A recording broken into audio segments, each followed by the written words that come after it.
ইতিহাসের পাতায় যারা চিরস্মরণীয় হয়ে আছেন তাদের মধ্যে অন্যতম একজন হলেন হজরত ইউসুফ আলাইসাল্লাম। তিনি শুধু নবীই নন, ছিলেন এক অনুপম চরিত্রের অধিকারী, সৌন্দর্য ও সদাচরণের প্রতীক। কিন্তু তার মাহাত্ম্য আরও গভীর, কারণ তিনি এমন এক মহান পরিবারে জন্মগ্রহণ করেছিলেন যার গোড়াপত্তন করেছিলেন খোদ হজরত ইব্রাহিম আলাইসাল্লাম। আজ আমরা এই মহাপুরুষের বংশপরিচয় ও পারিবারিক ইতিহাস নিয়ে একটি কাহিনী জানতে পারব। হজরত ইউসুফ আলাইসাল্লাম এর বংশের গোড়াপত্তন হয় হজরত ইব্রাহিম আলাইসাল্লাম থেকে। তিনি ছিলেন তাওহিদের প্রধান আহ্বায়ক। তিনি জন্মগ্রহণ করেন বাবেল বা বর্তমান ইরাকের উর নামক স্থানে। তার পিতা আজর ছিলেন মূর্তি নির্মাতা, কিন্তু ইব্রাহিম আলাইসাল্লাম ছিলেন আল্লাহর একনিষ্ঠ বান্দা। হজরত ইব্রাহিম আলাইসাল্লাম আল্লাহর হুকুমে একে একে তার স্ত্রী সারা, হাজেরা, পুত্র ইসমাইল ও ইসহাক সহ মক্কা ও ফিলিস্তিনে বসতি স্থাপন করেন। আল্লাহ তাকে খলিলুল্লাহ উপাধি দিয়েছিলেন। হজরত ইসহাক আলাইসাল্লাম ছিলেন হজরত ইব্রাহিম আলাইসাল্লাম ও সারা রাদিয়াল্লাহের পুত্র। আল্লাহ তার মাধ্যমে নবুয়তের ধারা চালিয়ে যান। ইসহাক আলাইসাল্লামের স্ত্রী ছিলেন রেবেকা, যিনি ছিলেন পবিত্র নারী। তাদের সংসারে জন্ম হয় দুই যমজ পুত্র, ইস এবং ইয়াকুব আলাইসাল্লামের। ইস ছিলেন একটু রুক্ষ ও যোদ্ধা প্রকৃতির, আর ইয়াকুব আলাইসাল্লাম ছিলেন কোমল স্বভাব ও আল্লাহ ভক্ত। নবুয়তের বরকত পান ইয়াকুব আলাইসাল্লাম, এবং এখান থেকেই হজরত ইউসুফ আলাইসাল্লামের কাহিনীর সূচনা হয়। ইয়াকুব আলাইসাল্লামের আরেক নাম ছিল ইসরাইল। তার বংশধররাই পরে বনি ইসরাইল নামে পরিচিত হয়। তিনি স্ত্রী লাভ করেন লাবানের দুই কন্যা, লিয়া ও রাহিলকে, এবং এই দুই স্ত্রী ও তাদের বাদী থেকে তার 12 জন পুত্র এবং এক কন্যার জন্ম হয়। ইয়াকুব আলাইসাল্লামের এই 12 জন পুত্রের নাম হচ্ছে রুবিল, শামাউন, লাভি, ইয়াহুদা, দান, নাফতালি, গাদ, আশের, ইসাখার, জাবুলুন, ইউসুফ আলাইসাল্লাম ও বেনিয়ামিন। এই 12 পুত্রের বংশধররা পরবর্তীতে 12টি গোত্র বা ট্রাইব গঠন করে। এর মধ্যে ইউসুফ আলাইসাল্লাম ও বেনিয়ামিন ছিলেন রাহিলের সন্তান। ইউসুফ আলাইসাল্লাম জন্মগ্রহণ করেন কানান বা বর্তমান ফিলিস্তিনের কোনো একটি অঞ্চলে। তিনি ছিলেন অত্যন্ত সুদর্শন এবং ছোটবেলা থেকেই স্বপ্ন দেখার ও ব্যাখ্যা করার এক বিশেষ ক্ষমতা রাখতেন।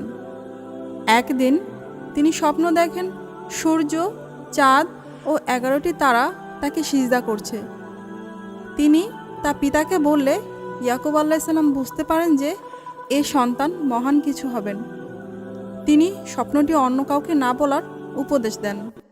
ইউসুফ আলাইসাল্লামের অপরূপ সৌন্দর্য ও পিতার বিশেষ ভালোবাসা দেখে ভাইদের মধ্যে ঈর্ষার জন্ম নেয়।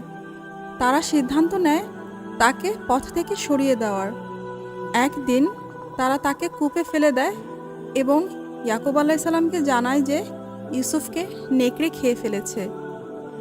কিন্তু আল্লাহ ইউসুফ আলাইসাল্লামকে রক্ষা করেন এবং এক কাফেলা এসে তাকে উদ্ধার করে মিশরে নিয়ে গিয়ে বিক্রি করে দেয়। মিশরে ইউসুফ আলাইসাল্লাম বিক্রি হন রাজ পরিবারের এক উচ্চপদস্থ কর্মকর্তা আজিজে মিশরের কাছে। আজিজ ইউসুফ আলাইসাল্লামকে তার ঘরে সন্তান স্নেহে লালন পালন করেন, কিন্তু আজিজের স্ত্রী জুলেইখা তার প্রেমে পড়ে যান এবং তাকে কুপ্রস্তাব দেন। ইউসুফ আলাইসাল্লাম সেই প্রস্তাব প্রত্যাখ্যান করেন, ফলে তাকে জেলে পাঠানো হয়। জেলখানায়ও তিনি স্বপ্ন ব্যাখ্যার দক্ষতা দিয়ে সবার কাছে খুব সমাদৃত হন। মিশরের ফেরাউন একদিন এক রহস্যময় স্বপ্ন দেখেন, যার ব্যাখ্যা কেউ দিতে পারে না। তখন ইউসুফ আলাইসাল্লামকে ডেকে আনা হয়। তিনি সেই স্বপ্ন ব্যাখ্যা করে ফেরাউনকে পরামর্শ দেন যে 7 বছর দেশে অনেক ফসল ফলবে এবং 7 বছর অনেক দুর্ভিক্ষ চলবে, সুতরাং প্রথম যে 7 বছর অনেক ফসল ফলবে, সেই 7 বছর আমাদের ফসল সংরক্ষণ করার ব্যবস্থা করতে হবে। ইউসুফ আলাইসাল্লামের এমন ব্যাখ্যা শুনে ফেরাউন এতটাই মুগ্ধ হন যে তাকে দেশের খাদ্য সরবরাহ ও অর্থনীতির দায়িত্ব দেন। দুর্ভিক্ষের সময় ইউসুফ আলাইসাল্লামের ভাইয়েরা মিশরে আসে খাদ্য সংগ্রহ করতে। তারা তাকে চিনতে না পারলেও ইউসুফ আলাইসাল্লাম ঠিকই তাদেরকে চিনে ফেলেন। পরে বিভিন্ন রকম ঘটনার মাধ্যমে তিনি নিজের পরিচয় প্রকাশ করেন। অবশেষে পিতা ইয়াকুব আলাইসাল্লাম সহ পুরো পরিবার মিশরে স্থানান্তরিত হয় এবং ইউসুফ আলাইসাল্লামের সাথে পুনর্মিলন ঘটে। হজরত ইউসুফ আলাইসাল্লামের বংশ ছিল নবী ও সৎ মানুষের বংশ। 4 প্রজন্ম নবী ছিলেন তারা। প্রথম প্রজন্ম ছিল ইব্রাহিম আলাইসাল্লাম, দ্বিতীয় প্রজন্ম হলো ইসহাক আলাইসাল্লাম, তৃতীয় প্রজন্ম হলো ইয়াকুব আলাইসাল্লাম ও চতুর্থ প্রজন্ম হলো হজরত ইউসুফ আলাইসাল্লাম। এই বংশের মূল বৈশিষ্ট্য ছিল আল্লাহ ভীতি, তাওহীদের প্রতি আনুগত্য ও ন্যায়ের পক্ষে দৃঢ় থাকা। ইউসুফ আলাইসাল্লামের জীবনের শেষ সময়টুকু মিশরে কাটান। মৃত্যুর সময় তিনি আল্লাহর কাছে প্রার্থনা করে বলেন, হে আমার প্রতিপালক, তুমি আমাকে রাজ্য দান করেছ এবং স্বপ্নের ব্যাখ্যা দেওয়া শিখিয়েছ।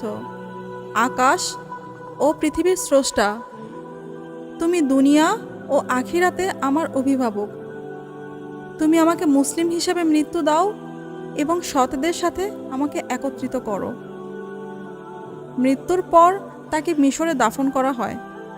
পরবর্তীতে তার দেহ ফিলিস্তিনে নিয়ে যাওয়া হয় এবং হজরত ইয়াকুব আলাইসাল্লামের পাশে সমাহিত করা হয়। হজরত ইউসুফ আলাইসাল্লামের পরিবার ছিল নবুয়তের আলোকিত পরিবার।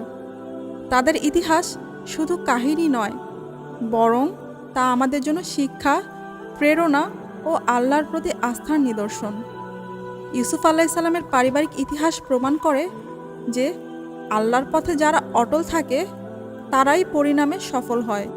এই বংশের প্রতিটি সদস্য আমাদের শেখায় কিভাবে বিশ্বাস, ধৈর্য ও দয়া জীবনের প্রতিটি অধ্যায়কে মহিমান্বিত করে।